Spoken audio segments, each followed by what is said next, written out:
Hi there, this is Michael from Ever Better Mind, where I talk about positive and practical strategies to improve your day to day mental health, because I believe every small step you take matters.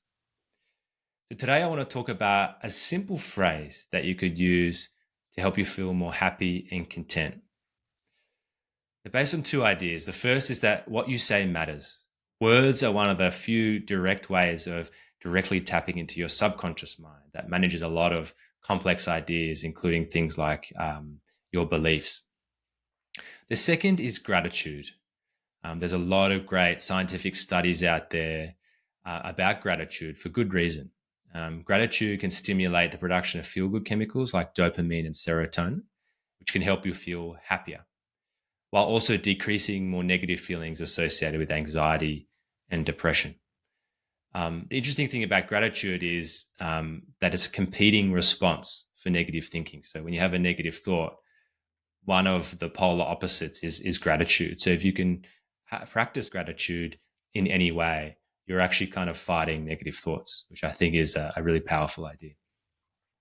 So no, I'm not going to suggest a gratitude journal necessarily, although I do use one every night. I write down 5 to 10 things I'm grateful for, and it helps me reflect on the day in a really positive way. So I do suggest it, but not today. Today I want to suggest something different.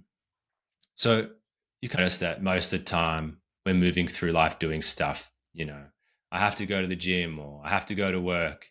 I have to pick up the kids. But what I want to introduce is a small phrase get to. I get to do these things. It's a small change to remind you that nothing lasts forever and that everything's an opportunity. So, I get to go to the gym. I'm healthy and have the time and space to go and kind of look after my body. I get to go to work. I get to go and feel productive and talk to colleagues, get paid, and hopefully do something meaningful. I get to pick up the kids. I have kids. They're still little. If you're if you're picking them up maybe from school, you get a small chance with them to talk to them in the car about the day. I get to do these things. I actually was watching a documentary about the NBA, the basketball league in America, about the Boston Celtics.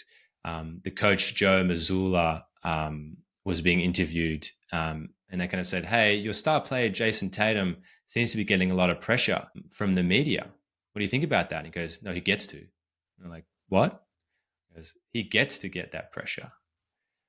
He wants to be one of the best players in the NBA. He wants to be a leader in this team. He gets to take that pressure because that's what he's asked for." And it really changed the narrative of where that question was going. I think the ask here is to add an attitude of gratitude to your day. By picking one thing you can say, I get to about. For me, it's putting my kids to bed. So I don't have to put my kids to bed. I don't put them to bed. I get to put them to bed. And I say to my kids all the time, I get to put you to bed tonight. I get to read them a story. And it really reframes what can be a challenging time for some parents, especially with young kids, into something way more positive. And it's just a habit that I started one day and just did. So, what could you start today, right now, and say, I get to about? So, for me, today, I get to have lunch with my dad. I get to see my kids after school. And I get to have the opportunity to record this video to hopefully share an idea that might help someone out there. So, with that, I get to sign off.